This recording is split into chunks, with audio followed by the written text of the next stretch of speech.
Hello students. Today I am going to discuss with you the demerits of debt.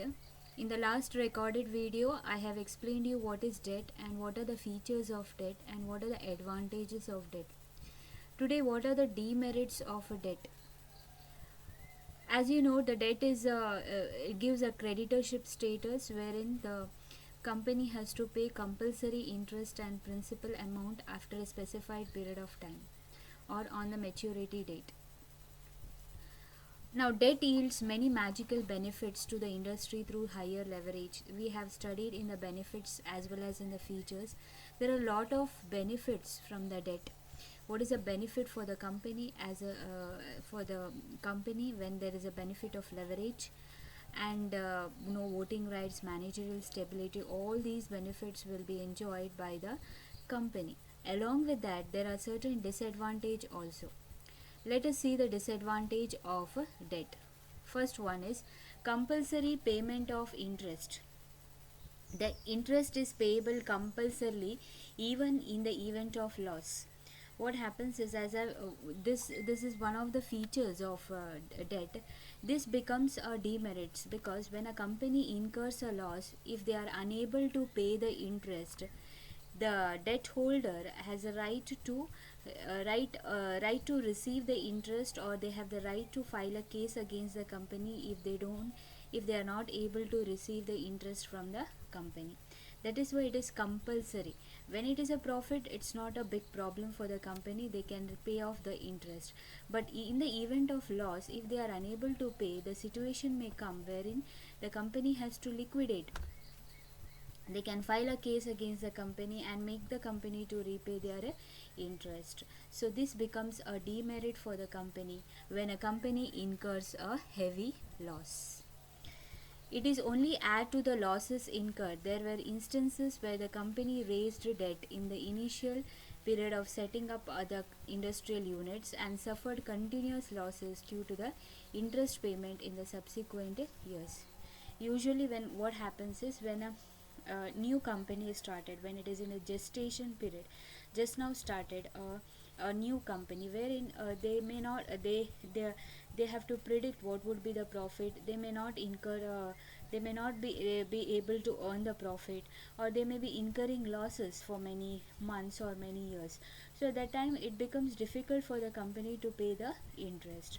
So at that time it becomes a problem for the company because they can file a case against the company. So gestation period, it is better to avoid a debt, or the debt portion can be reduced so that they will not be able to face this kind of problem wherein they are unable to pay the interest. Next is the solvency affected. Solvent means how quickly they can pay off their debts or payment immediately, how quickly they can make their payments. Solvency affected in the sense, if the company raises a debt and if a company is in a threat of loss where they are not able to make the payment either to the creditors, to the debenture holder, the interest or the material when they purchase, they are not able to pay them. So what happens is, in that case their solvency is affected. They become insolvent, that is, they are unable to pay it. So even though if they are solvent company, if they are unable to make their payments on time, then it affects its solvency and the company become insolvent company. Okay, so that kind of problem it may face. So non-payment of interest may lead to the liquidation of company through lawsuits when the fortune of a company is adversely affected. Debt may result in wiping out the company from existence. There are many instances when sick company converted their debt into equity shares or preference shares with the permission of funding agencies. This alone can save them from the liquidation. So they will be in the form of liquidation, in the sense, if they are not able to make the payment, they may file a case. If the case comes, they have to fight for the case, they have to make the payment. So unable to do that, the court may order the company to liquidate, to close the business, so that they can sell the assets and make the payment. So if in order not to come to that situation, they can convert their debt into equity or preference shares through funding agencies. There are different agencies where we may provide the fund so that they can redeem their debt and raise fresh equity and fresh preference shares. So this kind of problem can be solved through various techniques which a company has to follow when a company comes to a situation where they are incurring losses. Let us see the next one. Compulsory redemption. The redemption should be compulsory in the sense, um, as a payment of interest is compulsory, at the same time there will be a compulsory redemption also. They have to make the payment to the debenture holders. Compulsory they have to make the payment, otherwise it will affect uh, their solvency, their efficiency, etc. As per the terms of borrowing, debt should be redeemed at a predetermined date. It should be redeemed on a predetermined date. The date will be fixed on that date. It should be redeemed. However, such a predetermined date may turn out to be a very uncomfortable date for the company in terms of cash position. Unexpected cost may be incurred around the time of redemption. This, however, does not allow the company to postpone the repayment of future debt. It may not allow the company to postpone it to the future date. So they are unable to make the payment on a time. So what happens is, it may come to the liquidation, legal cases may come, or there will be a fixed period of redemption like 2 years, 3 years, 5 years. On the 5 years, if fifth year is on, it ends on 31st March. So on 31st March they have to make the payment. Or if that date is uncomfortable, it means if they are not unable to make an arrangement of funds on that particular day, then what happens is the debenture holders may file a case against the company to get back the money. So this becomes a demerits for the debt. Next is the charge on assets. Charge on assets, usually what happens is, when any of the debt, there are two types of debt we have, that is secured debt and unsecured debt. Unsecured debt, there is no problem. If there is a secured debt, they have to keep their asset as a mortgage. Okay, it's in the name of the debenture holder, they will be keeping their asset as mortgage. Okay, so if they are unable to make the payment, these debenture holders can sell those assets and make their get their money. So what happens is, when there is a loss, so they are not getting the interest on time, so these debenture holders may charge on asset, may take over the asset and may sell those assets and realize their money. Okay, so a charge is in the form of mortgage or physical assets of a company may have to be created in favor of lenders. Many a time creation of such a charge may prove to be an expensive for the sale of a asset. It becomes an expensive for the company also. It may lose its assets because of securing that asset as a charge, so it becomes a problem for the company. Next is credit rate shopping. Credit rate shopping. As per SEBI regulation, every debt securities like bond or debenture should be rated by credit rating agencies. There are certain rating agencies are it is mentioned here, CRISIL, ICRA, CARE or Fitch. These are the credit rating agencies. These agencies will scrutinize, will check their statements and financial position and provide a grade. Okay, so when they provide a grade, it is based on how quickly they make the payment, what is their profit, what are the assets, what are the liabilities, how the financial position is, everything they will evaluate and provide a grade. If the grade is good, it means that the company is doing well in its financial area or its business. If it is doing good, the people are ready to invest their money. So if they take up the debt and if they are unable to make the payment on time, their rating reduced, get reduced, or it will be downgraded. When it is downgraded, it will be very difficult for the company to raise the money in the future. Okay, so that becomes a huge problem. So credit rating shopping means that is a grade should should get a grade from these agencies. To get the good grade, they have financial position should be good. The process is very tedious and expensive. They have to pay, everything is there, but along with that, the risk of downgrading the rating of security subsequently, there is a risk. Suppose if their debt is unpaid or problem in the company, it will be downgraded, so it becomes a problem for the company. So these are the demerits of debt, that is compulsory payment of interest, solvency affected, then compulsory redemption, then charge on asset, then credit rating shopping. Let us see the next one, that is equity shares. You know equity shares, you have studied equity shares far back during first years and second year, third year. You have prepared a balance sheet, and a balance sheet also you have written. You know where it comes, what the equity share means. Equity shares are earlier known as ordinary shares. They are known as ordinary shares. Okay, let us see the meaning of this equity shares. The holder of these shares are the real owner of the company. They have a voting rights in the meeting of holding of a company. They have the voting rights, they have the management of the company, they control over the company, they are like the owners of the company. Okay, they have a control over the working of the company. Equity shareholders are paid a dividend after it to be to the after paying it to the preference shareholders. After paying to the preference shareholders, if the profit remains, it is distributed equally among the equity shareholders. The rate of dividend or this depends upon the profit of the company. The rate of dividend also, it is not fixed. This is a rate, okay, because it may increase or decrease depending upon the profit. If the profit is more, they get more dividend. If the profit is less, they will get less dividend.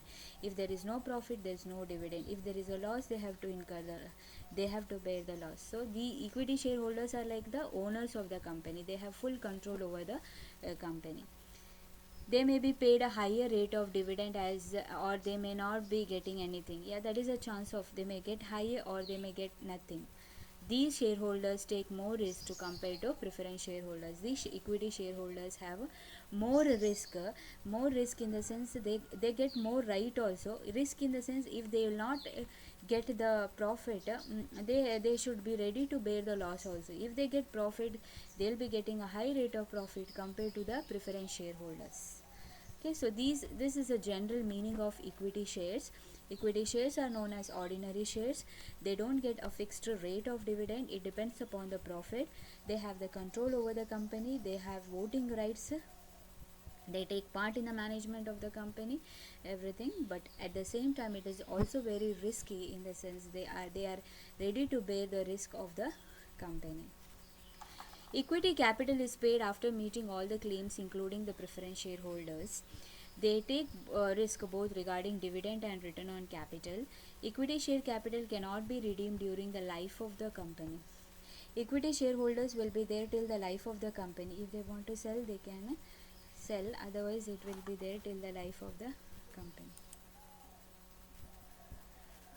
Let us see the features of equity shares. First one is the maturity of the shares. There will the equity share have persistent nature of capital, does not have any period of maturity. Like debt, we have period of maturity 2 years, 3 years, or 5 years, like that. But in case of equity shares, there is no fixed period of maturity. Whenever the company wants to redeem and they are ready, equity shareholders are ready, then they can redeem the share. Until the, otherwise they will be there till the life of the company. The equity shares cannot be redeemed during the lifespan of the company. It will not be redeemed until they, if the equity shareholders want to sell, they can go to the capital market, stock market, and sell those shares. Next is remaining claim on income. Claim on income, they should have a claim over the income of the company. That is, equity shareholders have the right to obtain the just out income after doing the payment of fixed rate of dividend to the preference shareholders. After giving a preference shareholders a fixed rate of dividend, it has to be redeemed. A fixed rate of dividend should be given to the preference shareholders. After that, the money, if remains, it will be paid to the equity shareholders. So remaining claim on income, they don't have uh, the full, they don't have the right on all the profit. They will have the right after paying the two debenture holders and a preference shareholder. The remaining profit they will have a full right. Okay, so that is what it is. A feature is remaining claim. They have the right only on the remaining profit, remaining claim on assets. If a company comes to a situation wherein they have to liquidate or close down the business, in that case what happens is they have the claim only on the remaining asset, that is the asset which is already sold off or paid off or given off. The remaining assets which is there in the company, that is, if suppose if a company is liquidating or it is closed down, when it is closed down they will sell the assets. Okay, selling the assets, whatever the money they get, it has to be given first to the preference debt and preference shares, then to the equity. They have the full if they pay off the debt, it has to be redeemed. These rights are just accessible to the equity shareholders. Next point we will see right to control. They have the right to control. They are the owners of the company. They have full control over the company. They take part in the management of the company. So everything they do, so what happens is they have full control over the company. What is the control is whatever the right they have, they will be holding, they will have a full control over those rights. Okay, so right to control. Next, voting rights. They have the voting rights also. If the company wants to take any decisions, it has a full voting right. It can right to vote. Equity shareholders have voting rights in the meeting of the company, as they have the authority to vote. They have the right to vote for the company. They can also make differences in any decisions of the business concern. If they have any decisions to be taken, then it should be taken in consultation with the um, with that of the uh, equity shareholders. So they have the full right over the voting rights of the company. They have the full right over the decisions of the company. Equity shareholders just have the voting rights in the company meeting. Also, they have the power to suggest proxy of the participation and vote in the meeting instead of proxy, in the sense, in if suppose I am the equity shareholders of the particular company, if I am not able to attend those meeting or vote for that, I can send in my place some other person to vote as per my decision and as per my instruction. He will be attending the meeting and he will be voting. So the voting rights will be there. Next, preemptive rights. Equity shareholders have preemptive rights too. Preemptive right is a legal right of present shareholder. Legal right. It has a legal right over the company's assets, liabilities. As they are the owner, they are attached to the company and they will be there till the company liquidate or till the life of the company. So they have all the rights over the company. That is preemptive rights over the company. Limited liabilities. Equity shareholders only have the limited liabilities to the value of the shares they use to purchase. The liability of the shares will be limited. There are two types of liability we have in the equity shareholders. They are unlimited liability and unlimited. If it is limited, what happens is if the company is incurring losses and they are because the equity shareholder has to bear the loss, their liability will be limited only till the face value of the shares. Okay, suppose if the face value of the share is if he has brought 100 shares with rupees 10 each face value and he has paid only 900 rupees, actually 100 into 10. See the example, you see, if the shareholders brought 100 shares of rupees 10 each face value, so he has to pay 100 into 10 means 1000 rupees he has to pay, but he has paid 900 rupees and he is the part of the company, equity shareholder. When a company comes to a situation of liquidation, so or in the loss, they will be called upon to pay the remaining money. So remaining money is 100 rupees. So if he pays 100 rupees, that is enough. So even if even the loss is more, he is responsible to pay only till on the face value of the share, not more than that. Okay, so these are the uh, what we can say, these are the features of equity shares.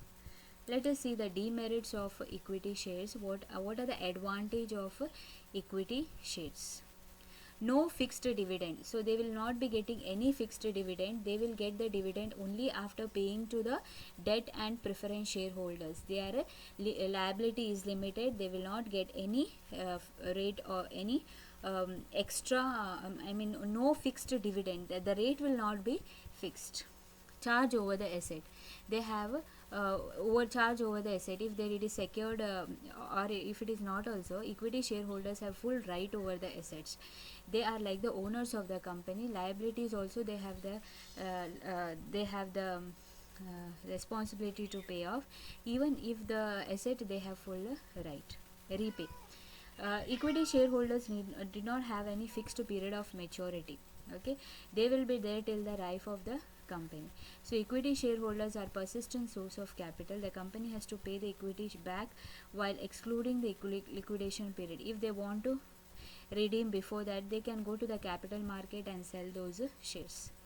Right to vote, they have the full right to vote for the company. Equity shareholders are full voting rights. Any decisions, anything they have to take, it has to be taken with the help of the they have full right over the voting rights of the company. They have to rate all voting rights. This kind of authority is only accessible to the equity shareholders. So they get a full right over the equity shareholders. Okay, right.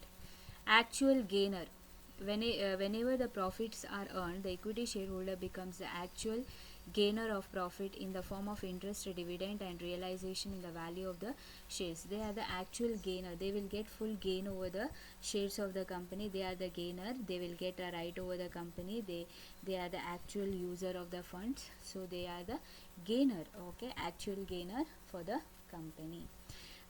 In the sense, if there is any extra profit, super profit, or surplus profit, it has to be shared by the equity shareholders. Next point, persistent sources of finance. Equity share capital belongs to the source of finance which is long term, permanent in nature.